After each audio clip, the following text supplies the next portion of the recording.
El jorobadito. Los diversos y exagerados rumores desparramados con motivo de la conducta que observé en compañía de Rigoletto, el jorobadito, en la casa de la señora X, apartaron en su tiempo a mucha gente de mi lado. Sin embargo, mis singularidades no me acarrearon mayores desventuras de no perfeccionarlas estrangulando a Rigoletto. Retorcerle el pescuezo al jorobadito ha sido de mi parte un acto más ruinoso e imprudente para mis intereses que atentar contra la existencia de un benefactor de la humanidad.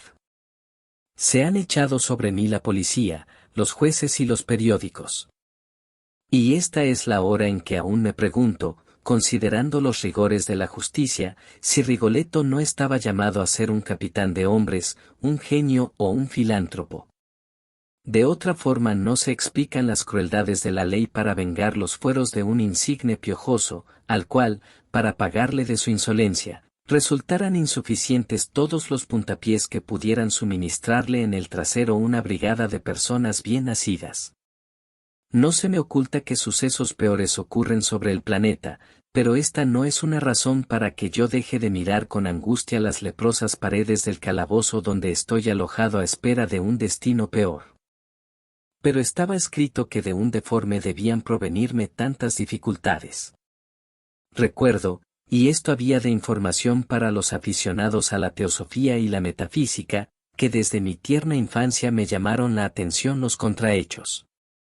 Los odiaba al tiempo que me atraían, como detesto y me llama la profundidad abierta bajo la balconada de un 9º piso, a cuyo barandal me he aproximado más de una vez con el corazón temblando de cautela y delicioso pavor. Y así como frente al vacío no puedo sustraerme al terror de imaginarme cayendo en el aire con el estómago contraído en la asfixia del desmoronamiento, en presencia de un deforme no puedo escapar al nauseoso pensamiento de imaginarme corcoveado, grotesco, espantoso, abandonado de todos, hospedado en una perrera, perseguido por traillas de chicos feroces que me clavarían agujas en la jiba. Es terrible, sin contar que todos los contrahechos son seres perversos, endemoniados, protervos, de manera que al estrangularlo a Rigoletto me creo con derecho a afirmar que le hice un inmenso favor a la sociedad, pues he librado a todos los corazones sensibles como el mío de un espectáculo pavoroso y repugnante. Sin añadir que el jorobadito era un hombre cruel. Tan cruel que yo me veía obligado a decirle todos los días: mira, Rigoletto, no seas perverso. Prefiero cualquier cosa a verte pegándole con un látigo a una inocente cerda. ¿Qué te ha hecho la marrana? Nada. ¿No es cierto que no te ha hecho nada? ¿Qué se le importa? No te ha hecho nada, y vos con tu más, obstinado, cruel, desfogas tus furores en la pobre bestia. Como me embrome mucho la voy a rociar de petróleo a la chancha y luego le prendo fuego. Después de pronunciar estas palabras, el jorobadito descargaba latigazos en el crinudo lomo de la bestia, rechinando los dientes como un demonio de teatro. Y yo le decía: te voy a retorcer el pescuezo, Rigoletto. Escucha mis paternales advertencias, Rigoletto. Te conviene. Predicar en el desierto hubiera sido más eficaz. Se regocijaba en contravenir mis órdenes y en poner en todo momento en evidencia su temperamento sardónico y feroz. Inútil era que prometiera zurrarle la badana o hacerle salir la joroba por el pecho de un mal golpe. Él continuaba observando una conducta impura. Volviendo a mi actual situación diré que si hay algo que me reprocho, es haber recaído en la ingenuidad de conversar semejantes minucias a los periodistas. Creía que las interpretarían, mas Jim aquí ahora abocado a mi reputación menoscabada, pues esa gentuza lo que menos ha escrito es que soy un demente, afirmando con toda seriedad que bajo la trabazón de mis actos se descubren las características de un cínico perverso. Ciertamente, que mi actitud en la casa de la señora X, en compañía del jorobadito, no ha sido la de un miembro inscripto en el almanaque de Gouze. No. Al menos no podría afirmarlo bajo mi palabra de honor. Pero de este extremo al otro, en el que me colocan mis irreductibles enemigos, media una igual distancia de mentira e incomprensión.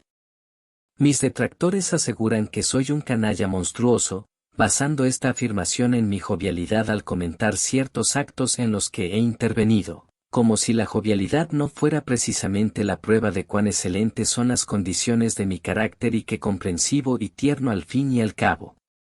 Por otra parte, si hubiera que tamizar mis actos, ese tamiz a emplearse debería llamarse sufrimiento.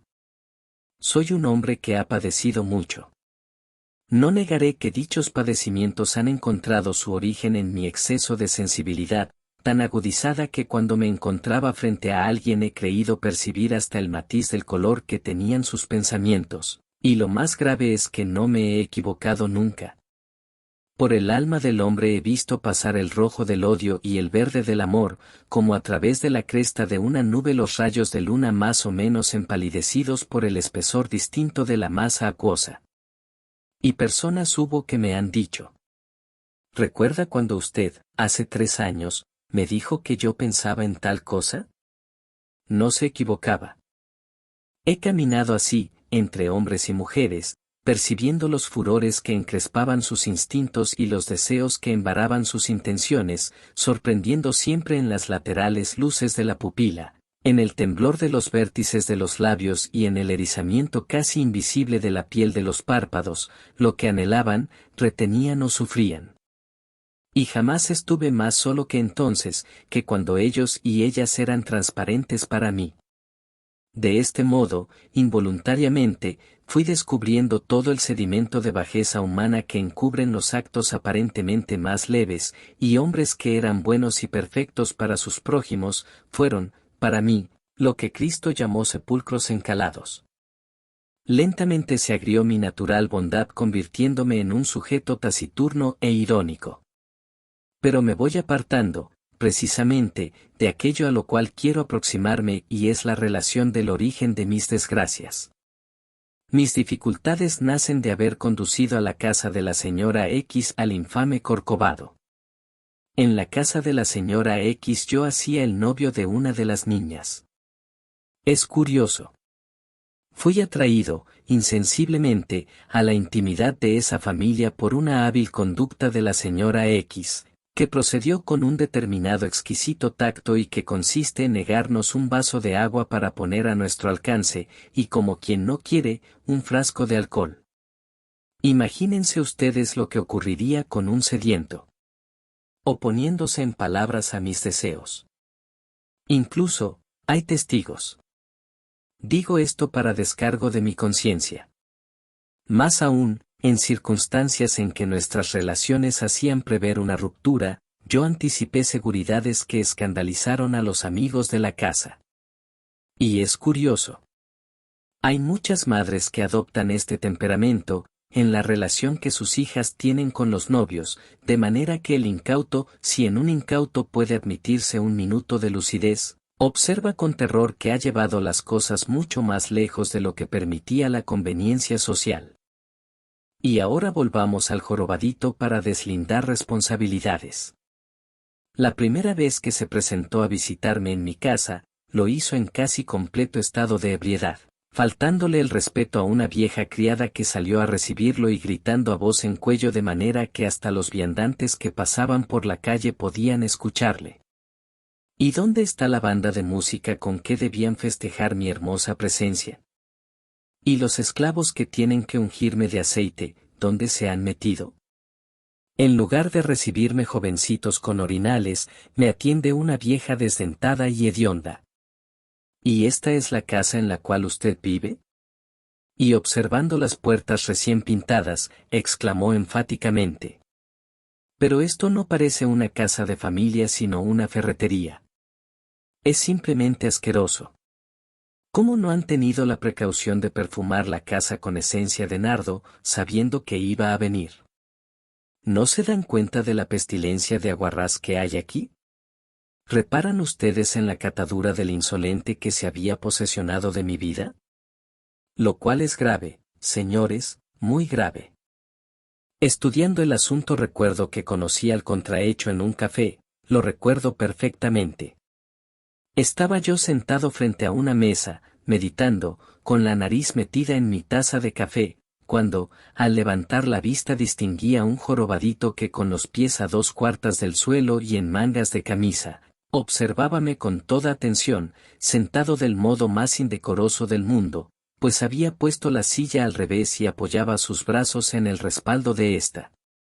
Como hacía calor se había quitado el saco, y así descaradamente en cuerpo de camisa, giraba sus renegridos ojos saltones sobre los jugadores de billar. Era tan bajo que apenas si sus hombros se ponían a nivel con la tabla de la mesa.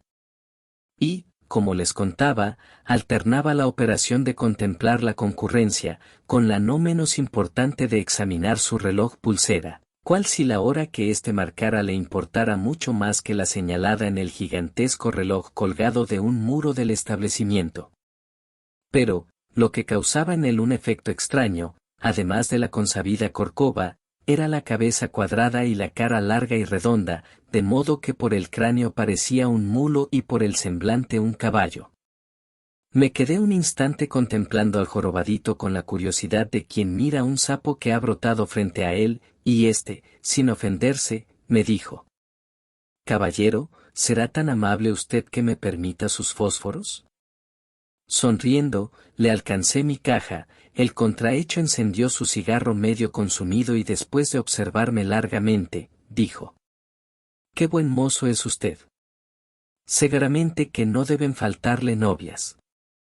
La lisonja halaga siempre aunque salga de la boca de un jorobado, y muy amablemente le contesté que sí, que tenía una muy hermosa novia, aunque no estaba muy seguro de ser querido por ella, a lo cual el desconocido, a quien bauticé en mi fuero interno con el nombre de Rigoletto, me contestó después de escuchar con sentenciosa atención mis palabras: «No sé por qué se me ocurre que usted es de la estofa con que se fabrican excelentes cornudos».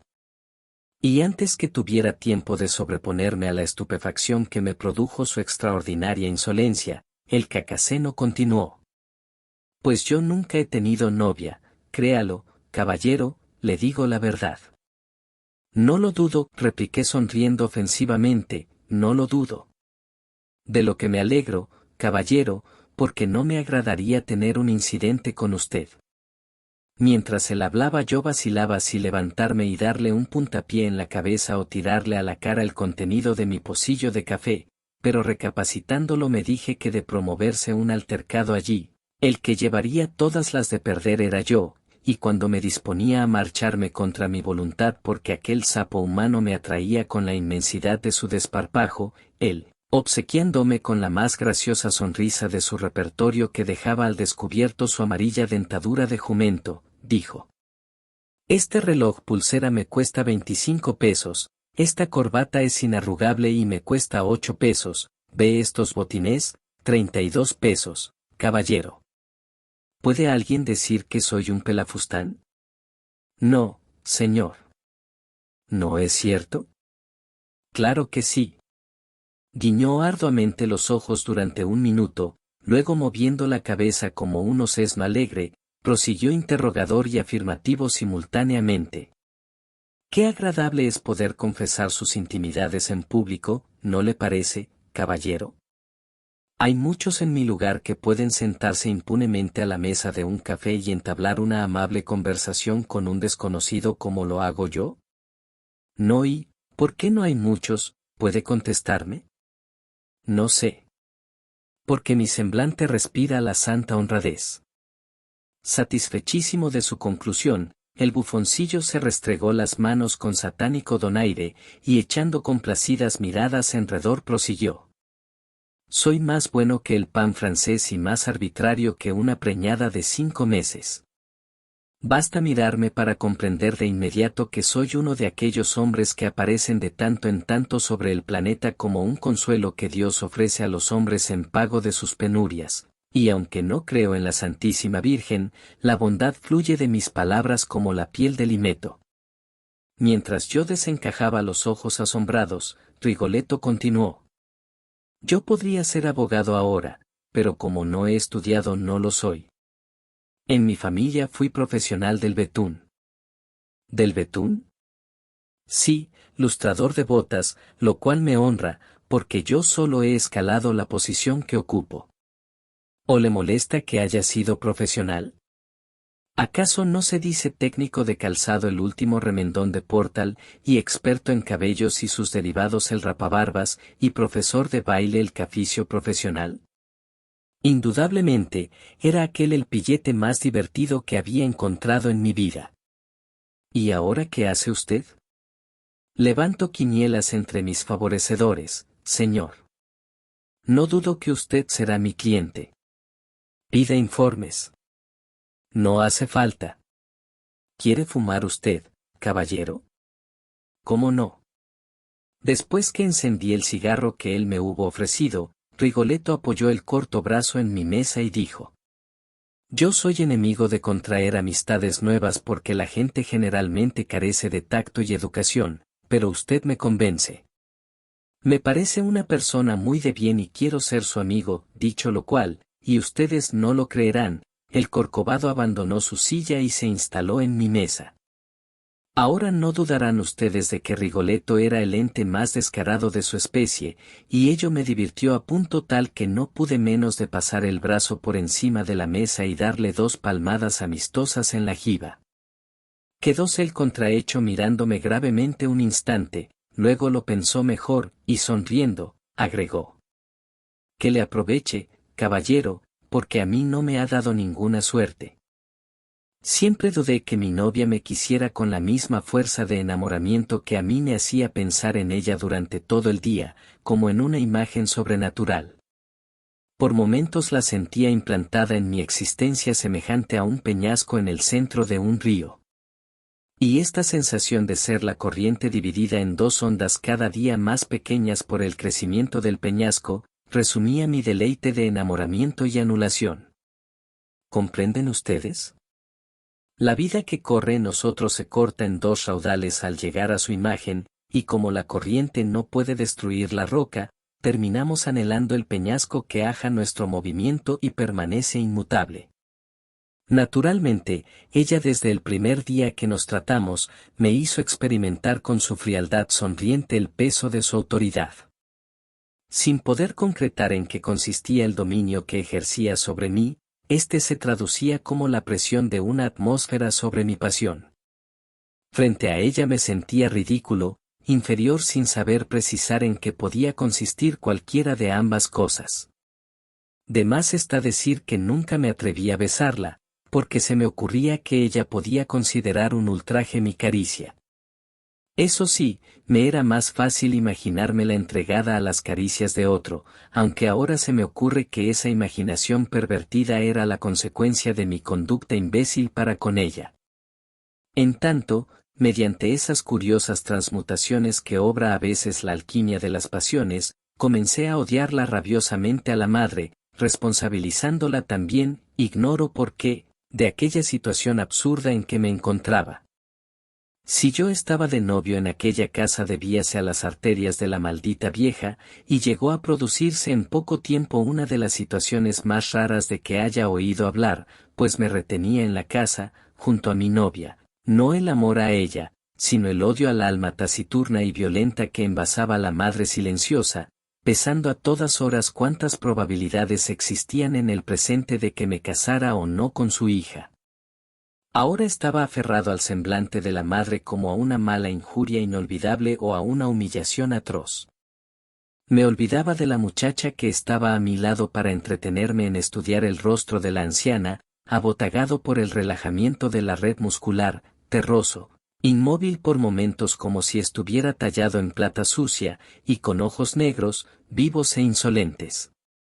Las mejillas estaban surcadas por gruesas arrugas amarillas, y cuando aquel rostro estaba inmóvil y grave, con los ojos desviados de los míos, por ejemplo, detenidos en el plafón de la sala, emanaba de esa figura envuelta en ropas negras tal implacable voluntad, que el tono de la voz, enérgico y recio, lo que hacía era solo afirmarla.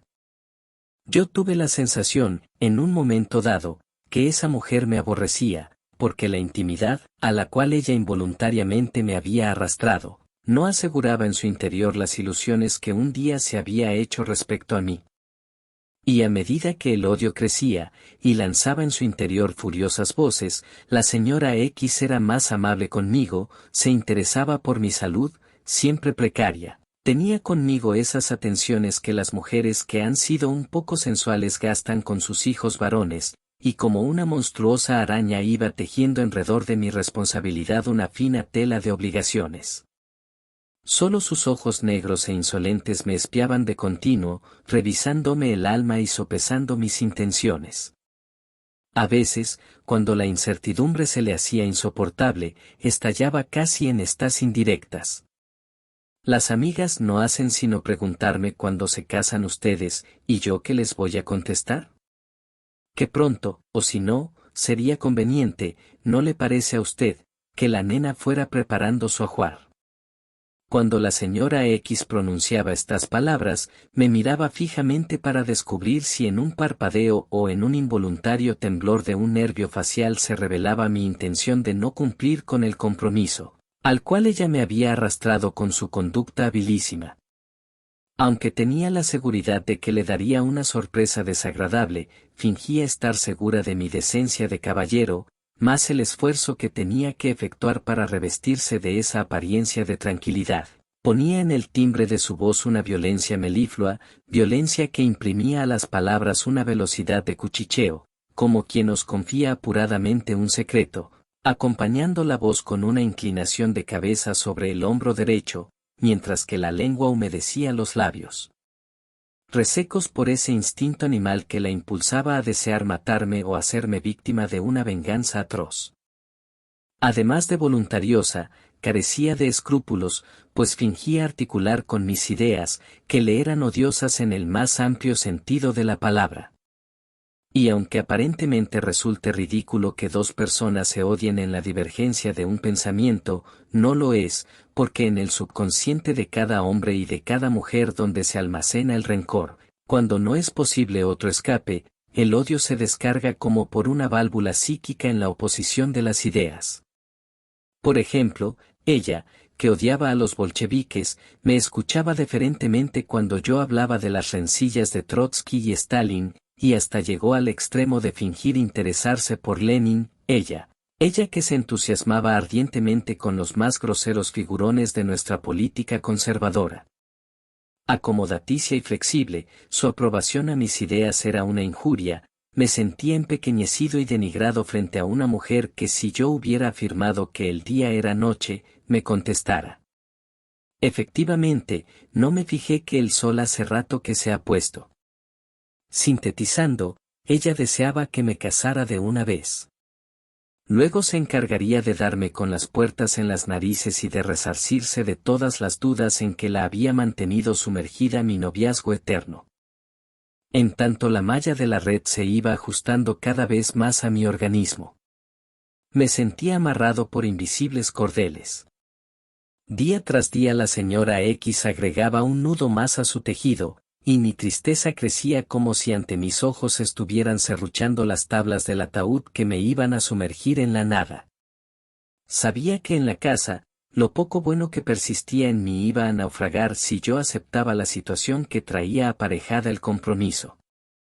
Ellas, la madre y la hija, me atraían a sus preocupaciones mezquinas, a su vida sórdida, sin ideales, una existencia gris, la verdadera noria de nuestro lenguaje popular, en el que la personalidad a medida que pasan los días se va desintegrando bajo el peso de las obligaciones económicas que tienen la virtud de convertirlo a un hombre en uno de esos autómatas con cuello postizo, a quienes la mujer y la suegra retan a cada instante porque no trajo más dinero o no llegó a la hora establecida.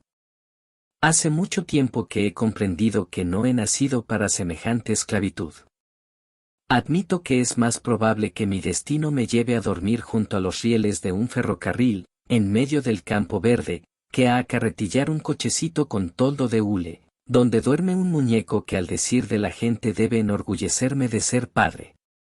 Yo no he podido concebir jamás ese orgullo, y si experimento un sentimiento de vergüenza y de lástima cuando un buen señor se entusiasma frente a mí con el pretexto de que su esposa lo ha hecho padre de familia.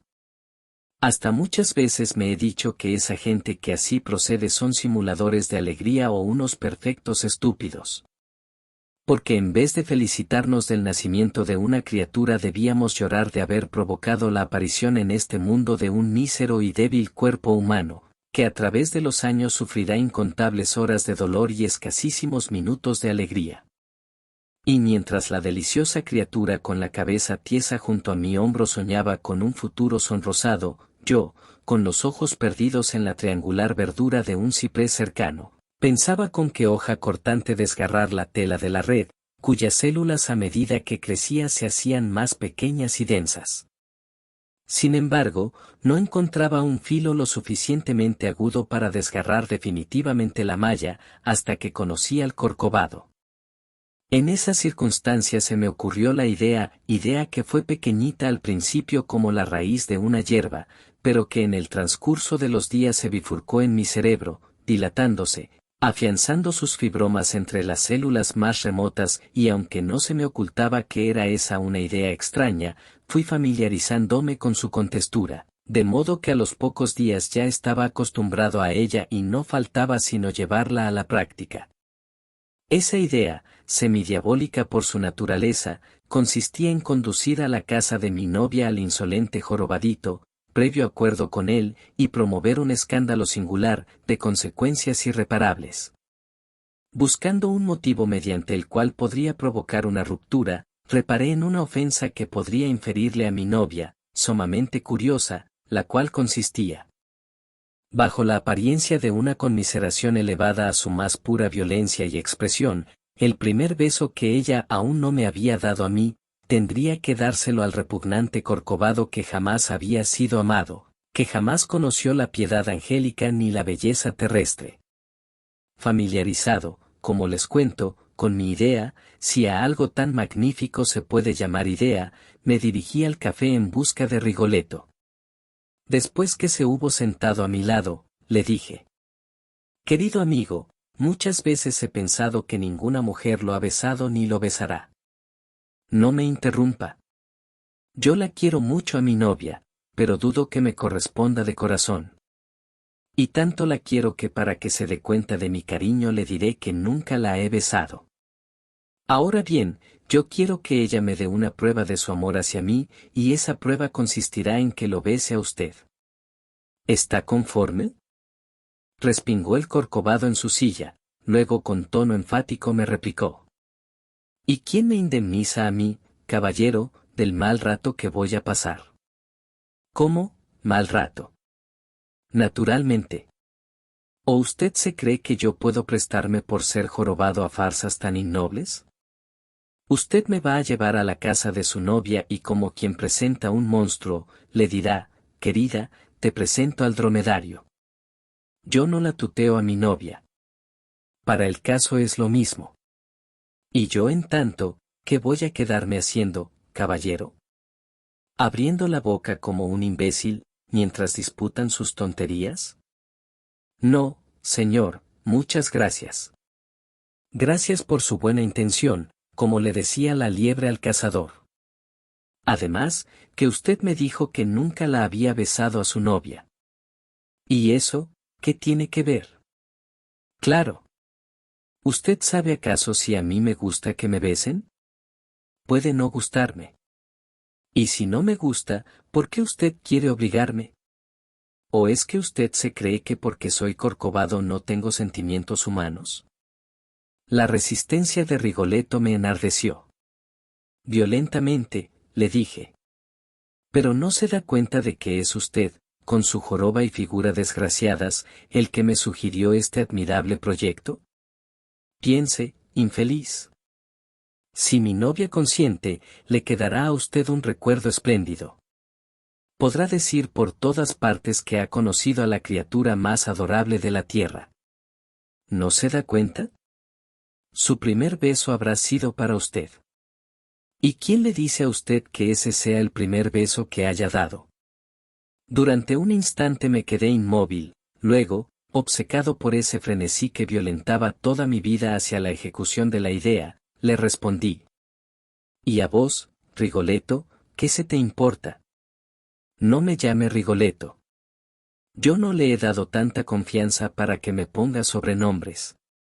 Pero ¿sabes que sos el contrahecho más insolente que he conocido? Amainó el jorobadito y ya dijo. ¿Y si me ultrajara de palabra o de hecho? No seas ridículo, Rigoletto. ¿Quién te va a ultrajar?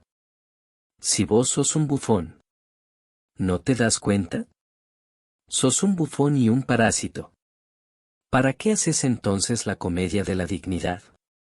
Rotundamente protesto, caballero. Protestad todo lo que quieras, pero escúchame.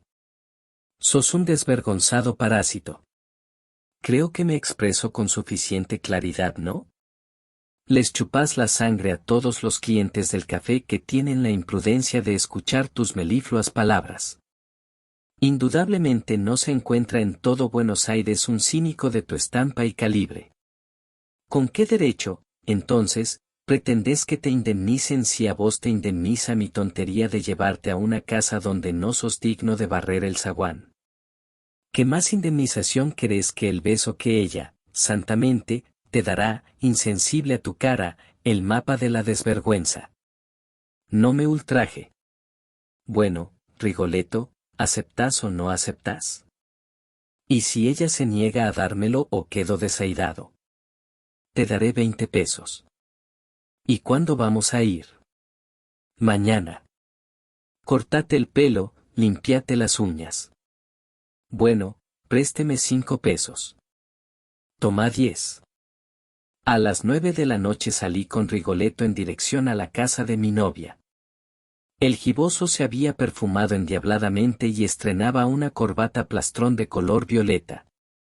La noche se presentaba sombría con sus ráfagas de viento encallejonadas en las bocacalles, y en el confín, tristemente iluminado por oscilantes lunas eléctricas, se veían deslizarse vertiginosas cordilleras de nubes. Yo estaba malhumorado, triste.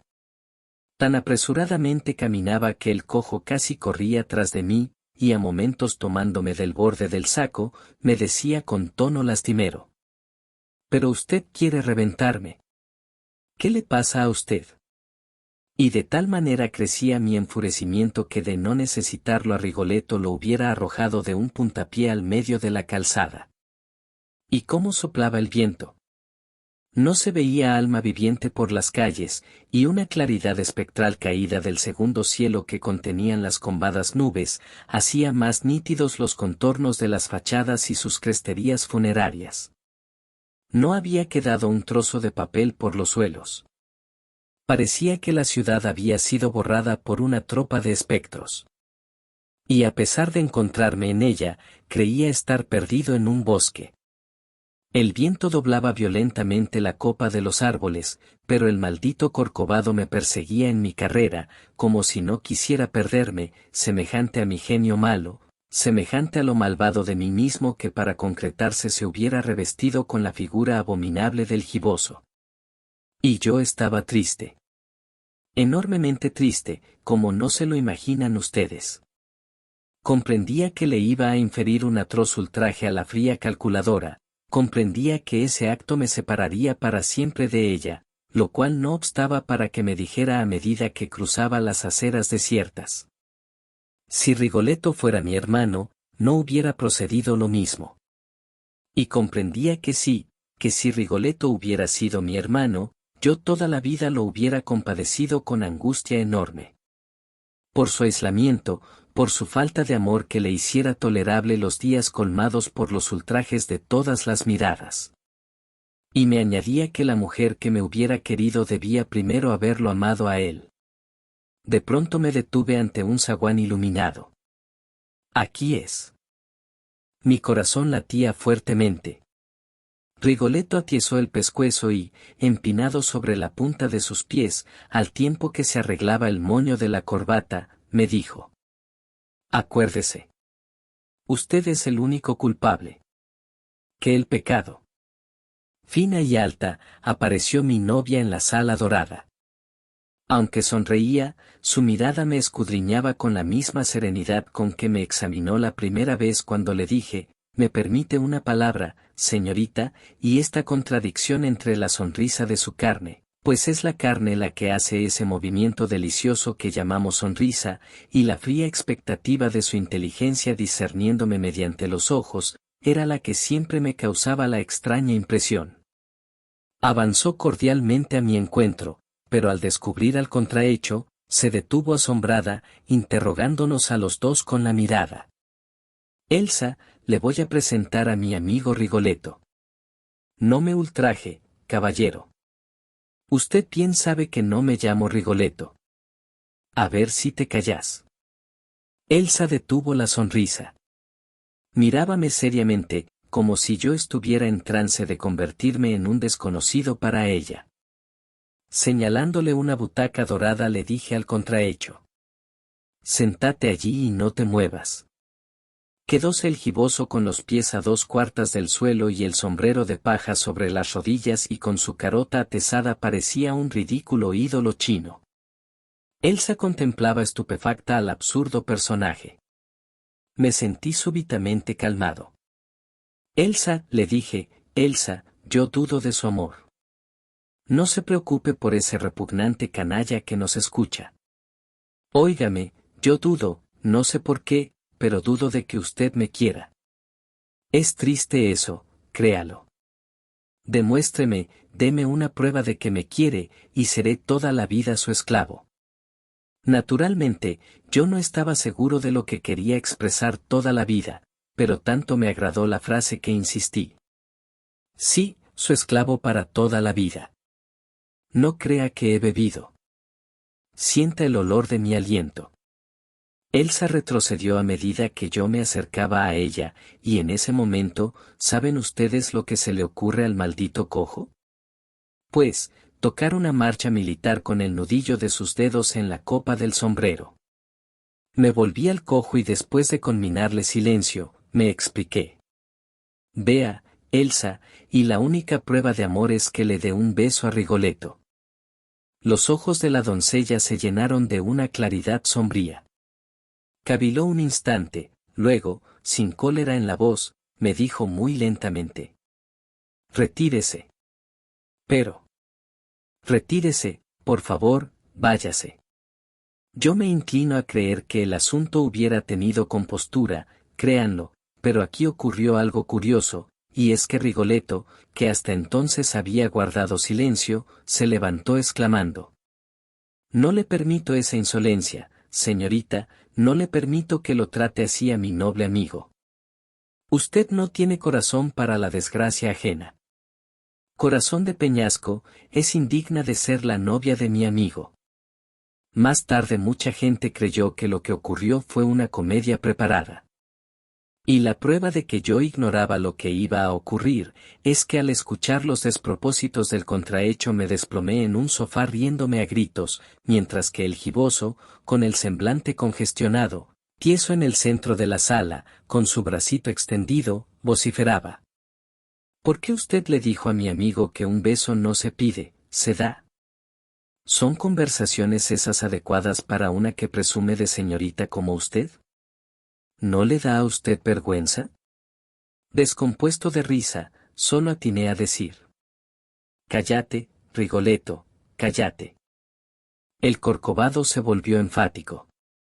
Permítame, caballero, no necesito que me dé lecciones de urbanidad. Y volviéndose a Elsa, que roja de vergüenza había retrocedido hasta la puerta de la sala, le dijo. Señorita, la conmino a que me dé un beso. El límite de resistencia de las personas es variable. Elsa huyó arrojando grandes gritos y en menos tiempo del que podía esperarse aparecieron en la sala su padre y su madre, la última con una servilleta en la mano. ¿Ustedes creen que el cojo se amilanó? Nada de eso. Colocado en medio de la sala, gritó estentóreamente. Ustedes no tienen nada que hacer aquí. Yo he venido en cumplimiento de una alta misión filantrópica. No se acerquen. Y antes de que ellos tuvieran tiempo de avanzar para arrojarlo por la ventana, el Corcovado desenfundó un revólver, encañonándolos. Se espantaron porque creyeron que estaba loco, y cuando los vi así inmovilizados por el miedo, quedé mala expectativa, como quien no tuviera nada que hacer en tal asunto, pues ahora la insolencia de Rigoletto parecíame de lo más extraordinaria y pintoresca. Dándose cuenta del efecto causado, se envalentonó. Yo he venido a cumplir una alta misión filantrópica. Y es necesario que Elsa me dé un beso para que yo le perdone a la humanidad mi corcova. A cuenta del beso, sírvanme un té con coñac. Es una vergüenza como ustedes atienden a las visitas. No tuerza la nariz, señora, que para eso me he perfumado. Y tráigame el té. Ah, inefable Rigoletto. Dicen que estoy loco, pero jamás un cuerdo se ha reído con tus insolencias como yo, que no estaba en mis cabales. Lo haré meter preso. Usted ignora las más elementales reglas de cortesía, insistía el Corcovado. Ustedes están obligados a atenderme como a un caballero. El hecho de ser jorobado no los autoriza a despreciarme. Yo he venido para cumplir una alta misión filantrópica. La novia de mi amigo está obligada a darme un beso. Y no lo rechazo. Lo acepto. Comprendo que debo aceptarlo como una reparación que me debe la sociedad, y no me niego a recibirlo. Indudablemente, si allí había un loco, era Rigoletto, no les quede la menor duda, señores. Continuó él. Caballero, yo soy. Un vigilante tras otro entraron en la sala. No recuerdo nada más. Dicen los periódicos que me desvanecí al verlos entrar. Es posible. Y ahora se dan cuenta por qué el hijo del diablo, el maldito jorobado, castigaba a la marrana todas las tardes y por qué yo he terminado estrangulándole,